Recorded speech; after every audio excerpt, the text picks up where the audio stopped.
Professor Barroso, thank you very much for your very interesting lecture. It was very clear and we had a great pleasure to listen to you.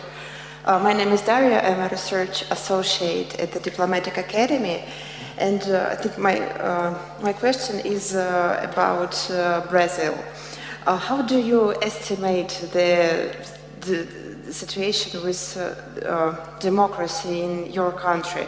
You mentioned about the three pillars of democracy, the institutions, the free press, and the mobile civil society. So, in your opinion, concerning these institutions, what is the prospect of democracy in the nearest future in Brazil? Thank you. Well, I like this. We do have free press and very critical press. It's our president right now has 100% of negative press at this moment. So this first pillar is working. Civil society is fairly mobilized, although the president has around 25% of strong support. But the power of the institutions, the stability of the institution, has been under attack in I would say, the past couple of years. And many people with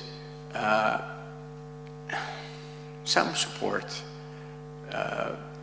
by officers that should not support something like that, ask for the closing of the Supreme Court and the closing of Congress. So institutions have been under attack. Crowds have marched against the Supreme Court and against Congress, many times with the support of the president. More recently, he has backed off.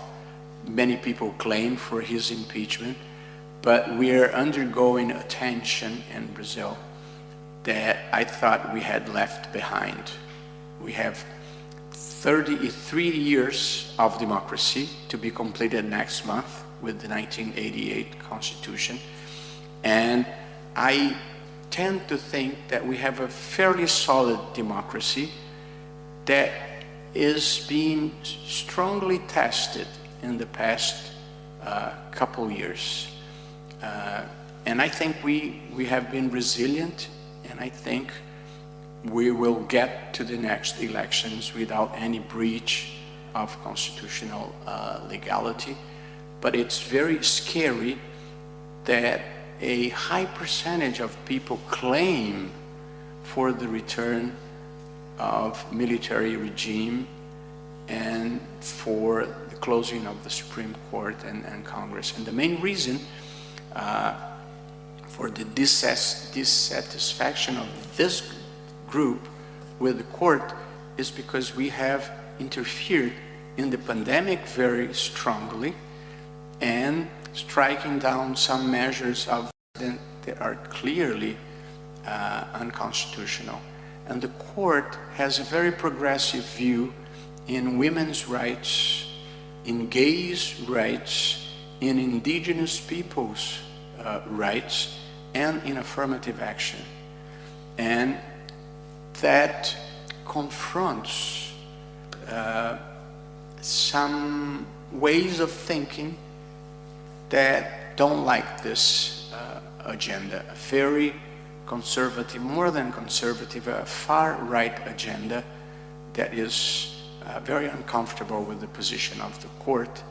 But we have been resisting so far, and I think we have the majority on our side.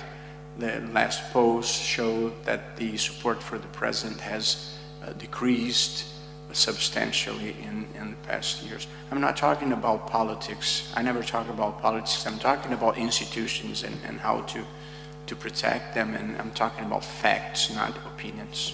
Okay? Thank you. Thank you very much.